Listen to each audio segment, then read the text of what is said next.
É isso aí, minha gente, 12 horas, 45 minutos, aqui na atividade FM 87.9, 36611858 é o telefone da sua participação. Agora nós vamos conversar com o professor de História, Rafael, ele que dá aula na escola Romero de Carvalho, em Fidalgo, e ele vai estar falando para a gente sobre a guerra em Israel e sobre o projeto que está desenvolvendo lá na escola sobre esse conflito. Primeiramente, boa tarde, Rafael. Boa tarde, pessoal. Boa tarde a todo mundo que está ouvindo. É um prazer participar novamente da Rádio Atividade. Agradeço muito o espaço que vocês consideram para a gente. No ano passado a gente veio divulgar o projeto do xadrez. Esse ano agora o projeto infelizmente, da guerra que está acontecendo, explicando. Porque tem muita gente falando barbaridade aí. Ô, Rafael, eu queria que você falasse para a gente o porquê que você teve essa vontade e desenvolveu esse projeto dentro da escola Romero Carvalho, aqui em Fidalgo, com seus alunos. Bom, na semana da criança, né, da semana do dia 12, que os meninos têm licença, eu acordei, né, no sábado e comecei a ver a notícia que começou a guerra em Israel, um míssil voando para tudo quanto é lado. E entrei nas redes sociais e comecei a ver muita gente falando coisa que às vezes acredito que a pessoa não tem muita noção do que ela está dizendo ou defendendo causas que eu acho bem complicadas de defender. Então, durante esse período, eu me organizei esse projeto para executar ao longo dessa semana, que foi o retorno, para eu poder ilustrar para os alunos, né, não só a história do que gerou essa guerra, mas também o que está acontecendo agora. É isso aí, minha gente. Ô, Rafael, e outra coisa também, como que aconteceu esse projeto? Como foram as fases desse projeto? Conta pra gente. Tá, aí eu organizei alguns passos. O primeiro deles foi a questão de instrução dos alunos. Então, todas as turmas do Romero Carvalho que leciono, desde o 6º ano do Fundamental 2 até o 3º ano do ensino médio, eu levei eles para uma sala, um laboratório, e fiz uma apresentação explicando todo o histórico, lá desde de Moisés até o presente momento, para eles terem noção do passado. Depois, a gente fez uma apresentação de vídeos do conflito que está acontecendo, não muito relacionado às mortes, mas sim ao conflito, e sim os mísseis, o sistema de defesa de Israel famoso que fez a proteção do país, e abrir notícias também, o que eu acho que é um dos fatores mais importantes. Toda vez que você for ler uma notícia, independente do seu posicionamento político ou de qualquer fator que você imagine, toda vez que você lê um jornal, uma notícia, em qualquer meio que seja, existe uma tendência àquele meio puxar sardinha para um lado ou puxar para o outro. Então eu abri várias notícias com perfis políticos diferentes e fui explicando aos alunos, né, o perfil daquela empresa jornalística e por que seria que ela está apresentando daquela maneira. Depois disso, eu pedi aos alunos, eu até mandei para você as imagens, dos meninos fazerem algumas apresentações em cartazes, posicionando, dando posição do que eles imaginam, do que eles entenderam, do que eles defendem. E hoje, que foi o último dia do projeto, eles escreveram um texto sobre a liberdade deles, eu não indiquei a nada, para eles dizerem para a gente o que eles acham correto, se tem um ou outro lado com posicionamento mais adequado ou não. De maneira geral foi isso. E o final, o professor Alan, que veio aqui comigo ano passado para divulgar o projeto do xadrez, ele deu uma aula muito bacana usando o Google Maps. Então, nesse projetor, ele abriu o Google Maps, entrou na cidade de Jerusalém, porque hoje em dia a gente tem internet, tem acesso a tudo, e ele começou a mostrar as ruas de Jerusalém, mostrou também Nazaré, várias regiões, não só com relação à religião do cristianismo, mas os judeus também, até mesmo o islamismo. Então, foi bem bacana, eu vi na cara dos alunos, eles compreenderam e acabam se posicionando também, que é o ideal, né? A gente não pode deixar os outros se posicionar pela gente. É isso mesmo, Rafael. Igual você falou, a gente tem visto cada coisa tão absurda, as pessoas relacionando isso aí com a política aqui do nosso país, né? E levando a coisa para o outro lado, né? Então não é por aí não, né, gente? Eu queria também que você explicasse para a gente que muitas pessoas, a gente ouve muita coisa, e muitas pessoas com essa correria não estão tendo nem tempo para poder acompanhar realmente com calma o noticiário e tudo. Então a gente só vê tudo meio na correria, final do dia. Explica para os nossos ouvintes um pouquinho da história, Rafael, que gerou esse conflito. Ok.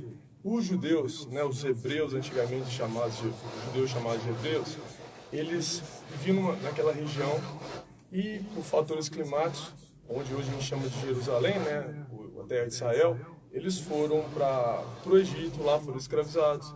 As pessoas que são cristãs conhecem pela história do Antigo Testamento. Moisés então liberta o seu povo para voltar para a região de Canaã, que é a terra prometida, que seria Israel. E quando eles chegam lá, aí começa já. Porque cananeus e filisteus viviam lá, filisteus não são muçulmanos, ok? Maomé só nasce no século 6, 7 depois de Cristo. Esses filisteus são descendentes. Existe um debate hoje arqueológico, mas provavelmente de Creta, que é na Grécia, e ali vai ter um debate. Quem tem o direito de tomar aquele terreno, de registrar aquele terreno. No Antigo Testamento, quem já leu um pouquinho vai ver isso, aquela briga famosa Davi e Golias, Davi representando os hebreus, o Golias os filisteus. No século em 70 depois de Cristo, depois em 130, os romanos tomam controle daquela região, e depois de 130, que é a Segunda Guerra, os judeus são expulsos daquela terra. Uma das possíveis explicações para a palavra Palestina os romanos, como eles brigaram com os judeus, eles vão dar o nome da terra deles em vez de Canaã, que é um termo em hebreu, de Palestina, que é um termo dos filisteus. Então, daí seria uma das hipóteses do termo Palestina. Daí para frente, os judeus foram embora. Ficaram espalhados pelo mundo inteiro, até hoje tem comunidade judaica pelo mundo inteiro. E quando chega ali no século XIX, o mundo começa a ter mais ou menos a cara que tem hoje, os países que tem hoje, e aí começa uma ideia de retorno, que os judeus pudessem voltar à sua terra. O século XX entra, vem a Primeira Guerra, a Segunda Guerra, aquele absurdo que aconteceu com Hitler, com o Holocausto, aquela dizimação do povo judeu sem explicação, ou na verdade para ele tinha uma explicação, né, racial, o que era completamente ridículo. E aí, pela primeira vez na história, o mundo tem dó dos judeus. Então, em 1945 a ONU é criada, em 1947 começa o debate para se criar o país que a gente chama de Israel, e em 1948 ele é criado. Aquela região já era controlada pelos muçulmanos, eles não vão aceitar de maneira nenhuma a criação de um país judeu, sendo que eles acreditam que aquele território é deles, e aí começam as guerras. E daí para frente é porradaria o tempo inteiro, é um lado querendo dizer que está certo, é outro lado querendo dizer que está certo, e no final ninguém está certo para nada. O que me assusta, e esse é o motivo da criação do meu projeto, e eu agradeço pela participação aqui hoje, é que os judeus querem a sua terra, que seria Israel. Os palestinos querem sua terra, que seria a Palestina. Hoje o território tem mais ou menos essa cara. Uma parte dessa região de Israel é dos judeus e tem a Cisjordânia e a faixa de Gaza, que é do pessoal palestino. Alguns grupos mais extremistas são criados pelo pessoal palestino para se autodefender. Os três mais famosos, Fatah, Hezbollah e o famoso Hamas, que está atacando Israel agora. Então seriam grupos que, em teoria, estariam aí para defender o interesse palestino para a formação de uma nação palestina. Só que aí vem a parte radical. Se você pegar o Estatuto de Criação do Hamas, o Hamas se identifica como um instituto que nasceu para destruir Israel. Então, o que antes era uma briga de povos querendo montar o seu próprio Estado, alguns grupos transformaram isso em um processo de dizimação de raça. E é esse Hamas que entrou agora em Israel, né, no dia 7/10, de manhã cedo, começou aquela chuva de mísseis, foi mais de 3.000 mísseis. Estava tendo uma festa do pai do Didi Alok, que ele patrocina lá em Israel todo ano. Foi uma coisa horrível, a questão questão sexual, né? Não vou nem falar a palavra aqui, que é chato, morte de criança, morte de neném, e eu entendo que é um fator histórico relevante, as pessoas querem ter o seu país, mas, na minha opinião, tem limite. Até a própria guerra, se você for olhar pela ONU, tem regras. Tem coisas que você faz ao longo da guerra, né? Ninguém defende guerra, ninguém quer a guerra, mas até dentro da guerra tem limite, coisa que o Hamas não seguiu de maneira nenhuma. Então, o que ele fez em Israel lá, não estou tomando partido nem da Palestina nem de Israel, mas o grupo Hamas, que acha que é um dos grupos que defende o interesse palestino, quando eles invadem dia 7, faz tudo aquilo que vocês viram, por isso eu fiz o projeto, eu mostrei os vídeos para os alunos, não acredito que se justifique essa tentativa dessa maneira. E daí para frente, Israel hoje tem um dos maiores exércitos do mundo, ele vai querer devolver o que ele sofreu e começa a atacar a faixa de Gaza. E aí começa uma questão que praticamente ninguém está entendendo. A guerra está tomando uma projeção que está passando das fronteiras dos dois. Estados Unidos já lançou apoio a Israel, já mandou 2 porta-aviões enormes, inclusive um deles é o maior porta-aviões do mundo. O Hamas é apoiado pelo Irã e provavelmente uma ligação à Rússia. Então, assim, está tomando uma perspectiva que é um pouco assustador. Eu, como sou historiador, eu não vou lidar em prever o futuro, né? Minha função é estudar e compreender o passado. Mas com a característica que esse rumo está tomando, eu tenho um certo medo do que isso vai gerar, tá? Não só para aquelas 2 sociedades, mas também para o mundo. É isso aí, minha gente. 12 horas e 55 minutos. A Cíntia Chiquinha Martins, nossa querida Chiquinha, lá de Mocambeiro. Ô, Chiquinha, abração para você. Saudades, viu? Aparece por aqui. Ela está parabenizando pela explanação. Então vamos estar abraçando também. César Moraes está aí nos acompanhando. A Nayara Cristina, Gil dos Status, Leandro Clementildo, Tatiana Paula, está acompanhando a gente também aqui, a Marci Carvalho do Rotary, abração para você, Marci, nativa das Gerais, Mateuzinho, muita gente aí está acompanhando a sua explicação e elogiando bastante.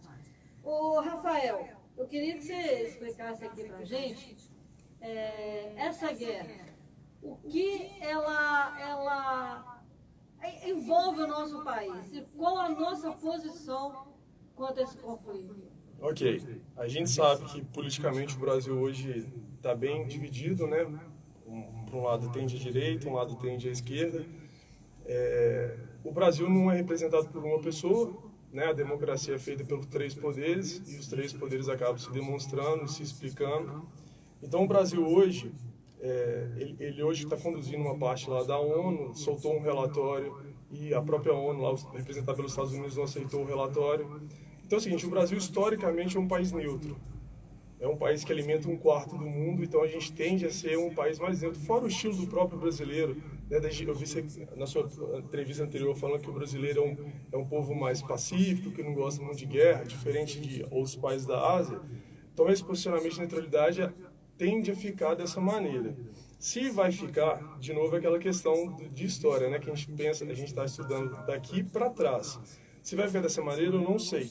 A gente tem hoje um presidente que tem a sua perspectiva de sociedade, que muitas vezes pensa de uma maneira diferente de uma parte da sociedade, e dessa forma, qualquer coisa, qualquer decisão que ele tomar vai ser criticado por uma parte e elogiada por outra.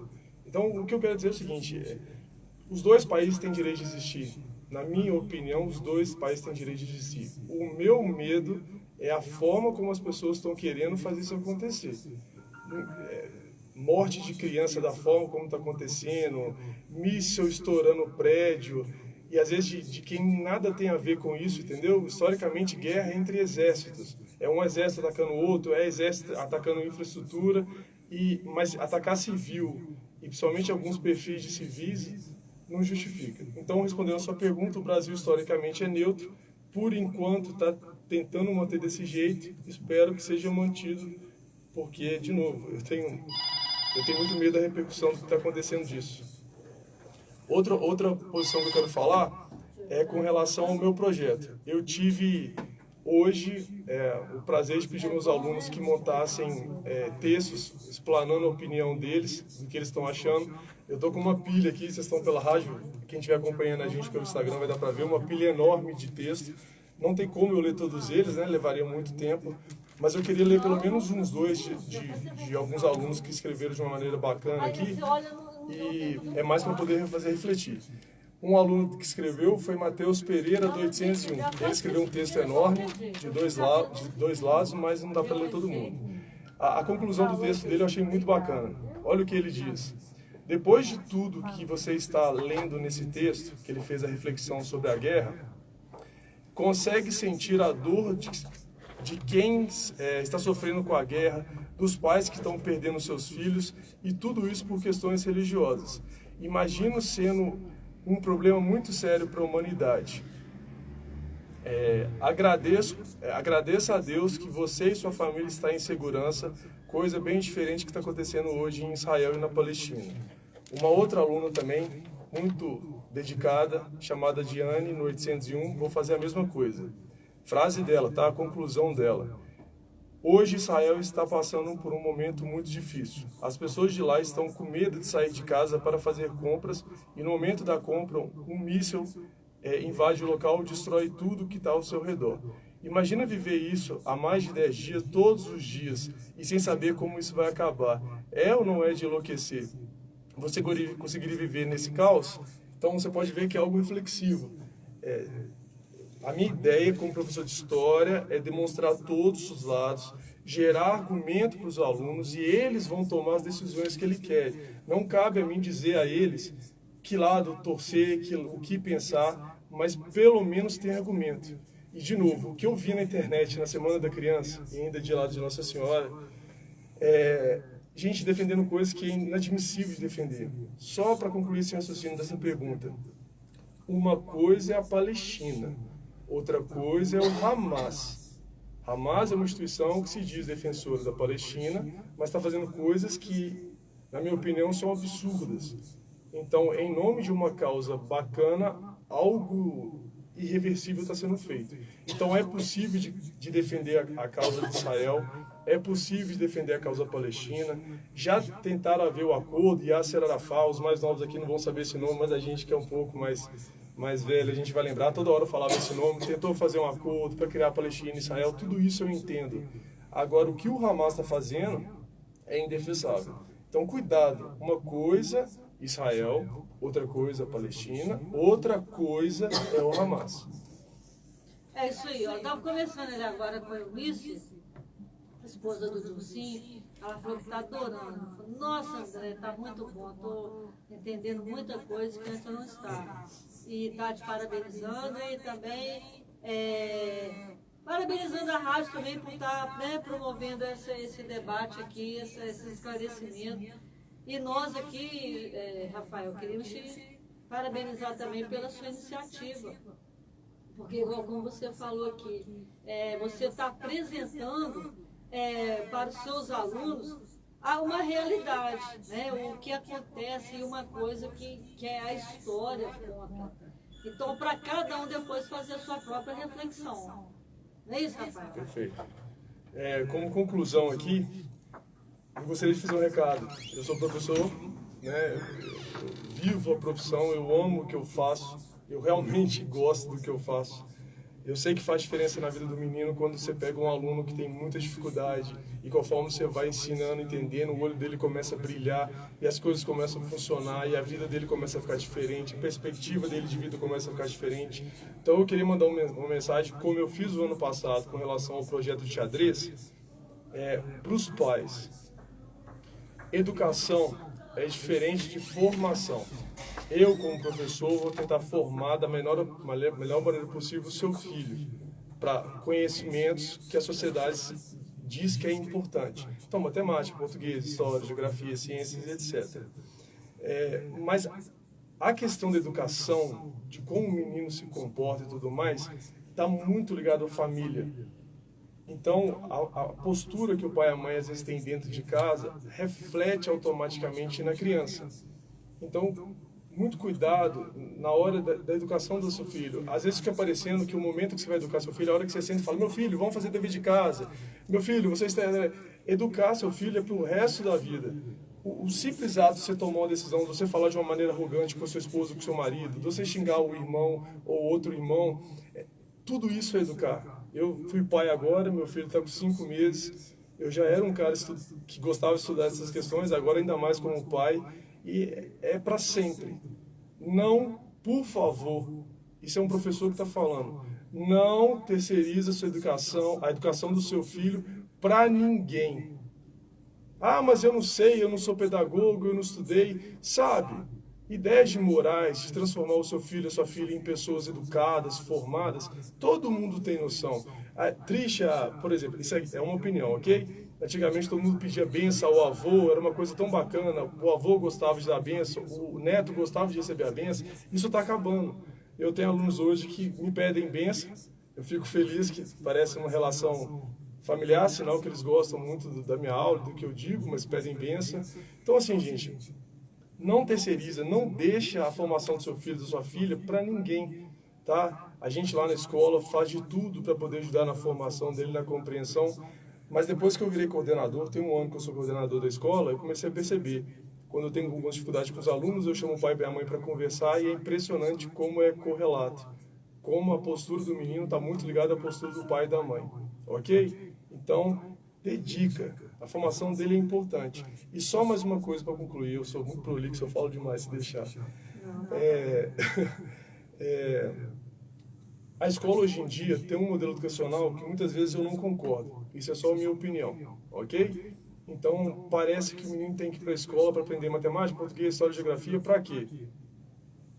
Se você for pensar direito, às vezes a resposta é para fazer Enem. Não tem cabimento uma criança ficar na escola sei lá quantos anos para que quando ele tenha 18 anos ele faça uma prova. Ele tem que aprender ali dentro muito mais do que isso.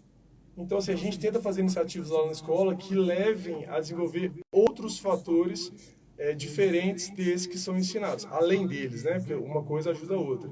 Eu, por exemplo, tenho um grupo, tem uns alunos meus que estão me ouvindo aí, eu tenho certeza, de desafios. Então, toda noite, ali, 7 horas da noite, eu mando um desafio para o grupo e que os alunos começam a responder, falando, olha, por exemplo, eu faço desafio de lógica, desafio de história, desafio de matemática, e eles vão respondendo aquilo ali, tem um ranking.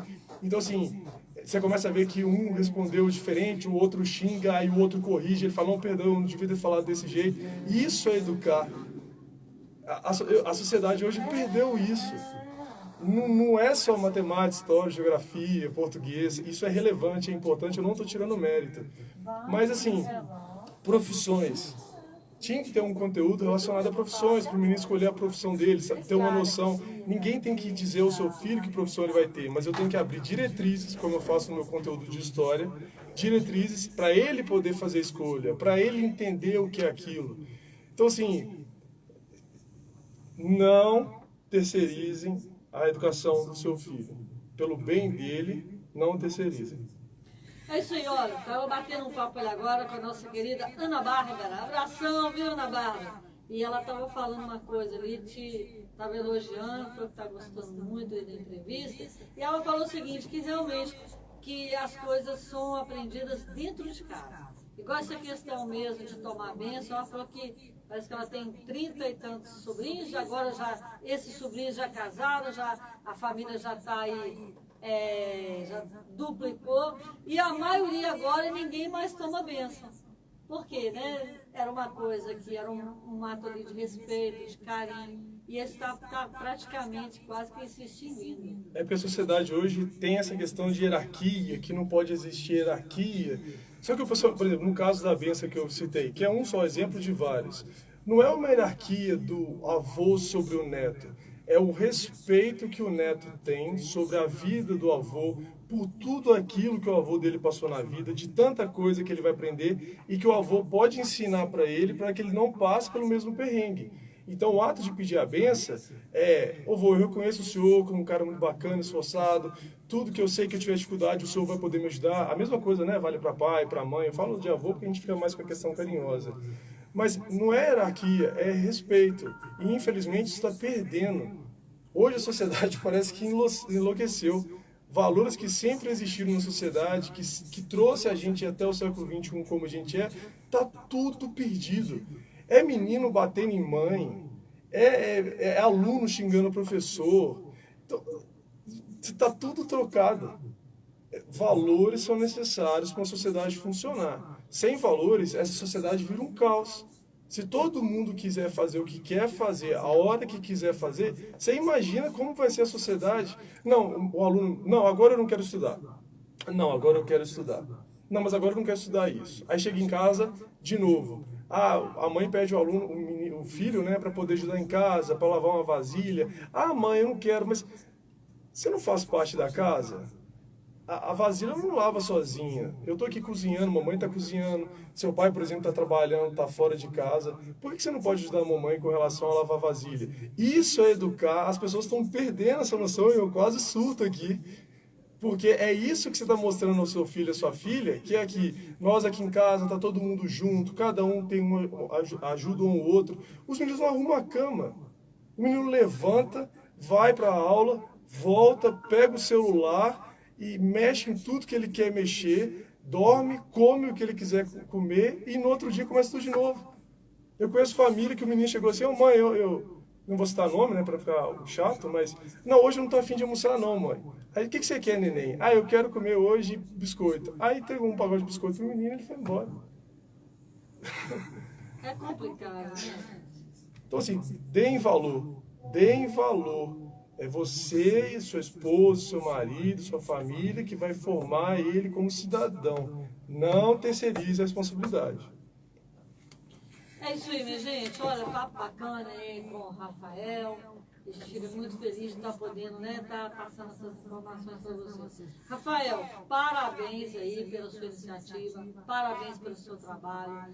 A gente vê que você é um professor diferente, né, um professor diferenciado que está aí, né, preocupado. Você podia estar levando, como se diz, muitos professores vão levando, o ano vai passando, vai terminando, mas não. Você está preocupado em conscientizar seus alunos, né, para que eles sejam amanhã não só pessoas que vão ter uma faculdade, mas sejam pessoas de caráter, sejam pessoas de conhecimento, sejam pessoas de empatia. E a gente fica muito feliz de saber que existem pessoas que têm essa preocupação, principalmente na área da educação. Eu fico feliz, Rafael, falando aí que está com um filho de 5 meses, eu lembro do Rafael com 5 anos, né? É verdade. Então a gente vê que o tempo passou e você, né, graças a Deus, deu tudo certo para você na sua vida. Você está, como se diz aí, caminhando, né, no caminho certo. Fica feliz com isso. Rafael, você gostaria de estar passando mais alguma informação? Fica à vontade. Eu só queria agradecer o espaço novamente. Né, o ano passado nós viemos aqui para divulgar um projeto de xadrez, eu e o professor Alain, junto com a Evelyn, que é a estrelinha lá do Romero com relação ao tema de xadrez. Esse ano a gente teve vários projetos, estão tendo vários projetos. Alguns eu guio, outros, diversos outros, são os outros professores dedicados também. Então, assim, educação leva tempo, é um processo, mas, de novo, me desculpa ser repetitivo, mas a família ela é essencial. Dia de reunião de pais, vão uma turma de 40, vão 5. E a tendência é que quanto mais velho o menino for, menos pai vai. Mas ele é seu filho. A reunião, uma vez por bimestre, são 4 reuniões por ano, na hora de entrega de boletim que eu estou dizendo. Não custa ali uma meia hora, 1 hora. E eu não estou dizendo que tem que ir a família toda, não. Vai um pai, vai uma mãe, vai um irmão mais velho, vai uma tia. Para a gente poder passar o que está acontecendo com aquela criança, algumas questões de caráter, de educação que tem que ser melhoradas, que aí junto, pai, mãe, família e a gente do lado de cada escola, vai tornando os meninos cada vez melhores. De novo, meus alunos pedem bênção. Eu não tenho nem relação familiar com eles. E pergunta para algum deles que pede se eles ficam ofendidos, alguma coisa do tipo, ou se eu impus isso para eles. De jeito nenhum, eles que falaram, porque eles sentem uma afinidade. Então, educação tem que ser guiada, não deixe a sociedade... Fora que a internet hoje em dia, se você deixar a educação do seu filho pela internet, você imagina o que o seu filho vai virar. Então, organizem, faz parte, tudo aquilo que você fizer na frente do seu filho é processo educacional, ok? Precisando da gente, a gente está à disposição, a Escola Romero está à disposição lá também. Qualquer coisa a gente está aqui e, novamente, eu agradeço muito o espaço pela segunda vez. É isso aí, Rafael, sempre portas abertas para você e esses projetos que a gente tem que divulgar, né, e falar as coisas boas que acontecem na nossa região, principalmente em Fidalgo, que é um lugar que a gente ama, né, adora Fidalgo. Eu considero Fidalgo e Quinta ali uma parte histórica da nossa cidade. Quando eu vou, principalmente em Quinta, eu parece que eu estou voltando lá no passado. O berço, né, o nosso berço aqui da nossa cidade é a região de Quinta e Fidalgo. Rafael, então valeu, muito obrigada aí, parabéns. Pode despedir se quiser. Eu que agradeço o espaço, parabéns aí pela abertura de espaço para a gente da educação e parabéns aos ouvintes. Dediquem, viu, gente? Dediquem que vai dar retorno. Tenho certeza absoluta que vai dar retorno e vai ser uma sociedade cada vez melhor. Abração para vocês. É isso aí, minha gente. Olha, vou colocar uma música de oração pela família e daqui a pouquinho eu tô de volta, viu? Que é bom. Oração pela família e depois vamos pela paz. Certinho?